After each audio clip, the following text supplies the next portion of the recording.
Some stories shout to be told, while others sit quietly at the edge waiting. Today's junk journal page began not with a baby in a photo, but with something much smaller. Faint letters inked into the photo's border, a city name, a clue, and suddenly the margin became the heart of the story. Hi and welcome back to this gentle corner of YouTube. My name is Garjana and this is day 15 of the July Junk Journal Challenge 2025, hosted by the lovely Lee over at Lee Creates. This series blends slow crafting with soft reflection. Filmed this month from my mother's flat in Germany, where I'm working with just a handful of supplies and whatever I can find tucked away in drawers and cupboards. And I'm really loving the simplicity of it. This series is less about perfect outcomes and more about emotional honesty, one page at a time. Today's prompt is written in the margins, and what a beautiful invitation that turned out to be. As I flipped through old family photos again, I came across another baby picture, this one of my other grandfather. To my surprise, I found at the bottom of the photo, almost imperceptibly, was a small line of text, the name of the photographer in the city where it had been taken. This one said Danzig here at the bottom, and on the other one it showed Breslau. And just like that, I knew this was my maternal grandfather. The day before showed Danzig, the city my paternal grandfather was born in. Two photos, two cities, both renamed by history, but both stories nearly lost to time, now quietly resurfacing through these tiny clues at the edges. It made me think about how much of our identity is shaped not by what is spoken loudly or placed at the center, but by what's hinted at, written around the edges. So many of our personal histories live there, in the sides, the glances, the half-remembered names, and the things left unsaid. In therapy, people often start by telling you the headline, the facts, the events, the official version, but real healing tends to happen when we turn toward what was written in the margins, actually. The emotions that didn't get voiced, the parts of ourselves we weren't sure were allowed. And I think art works the same way. Like many collage artists don't begin in the center of the page. We are drawn to corners, to textures, to little edges that catch the light in a particular way. And I think that reflects something deeper. We instinctively understand that meaning often lives off to the side, that the margins are not empty, they are layered, rich and alive. So today I cut down the photo to fit into my journal, and it is backed with coffee dyed paper. It's a color print actually. And I'm not thinking about the composition as much as the connection, and the fold out from yesterday is still visible, and I'm using the other half of the oval present card here like for continuity. But more than design, I'm asking, what is this photo trying to say beneath the surface? What did this baby grow up not talking about? And how might some of that continues to live inside of me?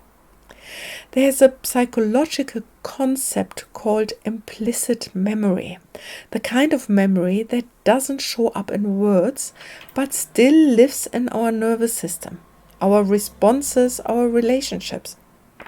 It's often these implicit stories, what we absorb but were never told, that shape us most deeply.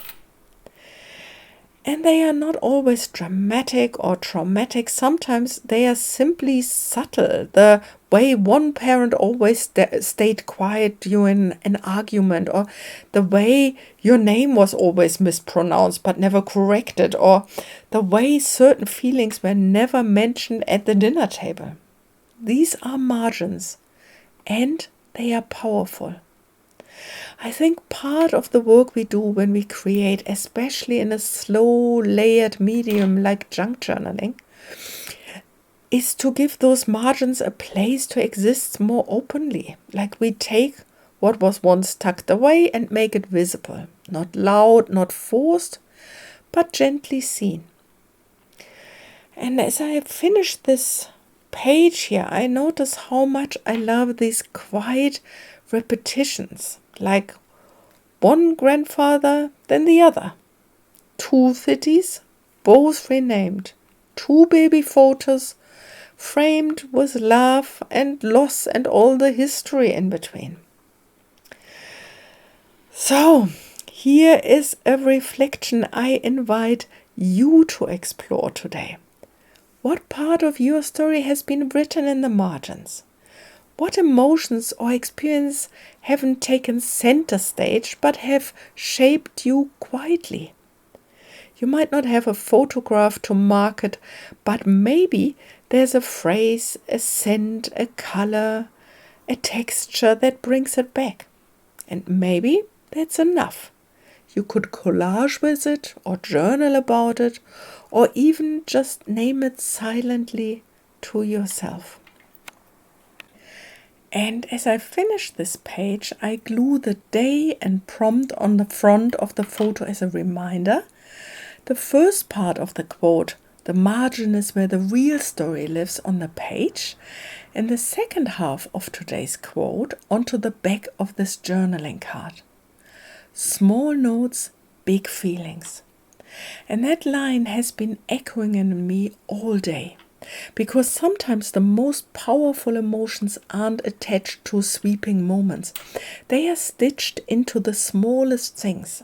A phrase someone once said, a scent that takes you back, the way someone looked at you just before leaving the room.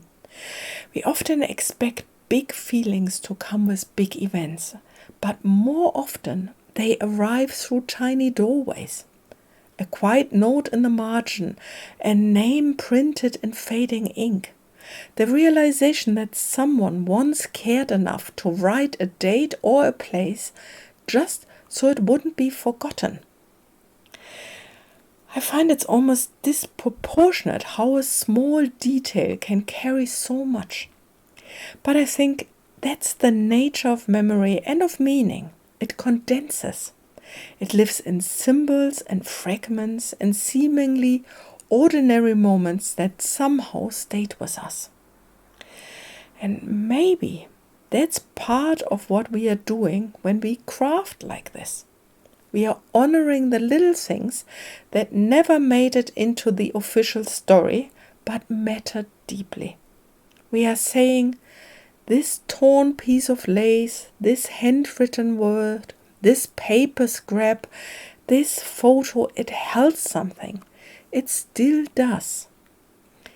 And as I turn this photo into a journaling card and tuck it into today's page, I imagine someone decades from now pulling it out and wondering about what I have done here, about the baby, about the person who put this page together and why. And maybe they won't know the whole story, but maybe they will feel something. Maybe this small note will carry its feeling forward, the way a letter finds its way across time. So much of this kind of creative work is emotional translation. We are taking feelings that are hard to name and giving them shape. We are letting them live in paper, ink, glue. We are not trying to fix them or even explain them, just to hold them for a moment, to say, you matter. Small notes, big feelings that feel like the perfect summary for today. If this kind of reflective crafting speaks to you, I'd love for you to subscribe. And if you are following along with the prompts, I'd really love to hear what came up for you today. Feel free to share your thoughts in the comments. This journal for me is a way of honoring the things that almost didn't get kept. The textures that feel like home, the names of cities that no longer exist but still live in my lineage. So if you find yourself creating in the margins today, I hope you know you are not alone there. Some of the most beautiful things begin at the edges. Thanks for spending this time with me today. And I see you tomorrow for the day number 16. Bye, my friend.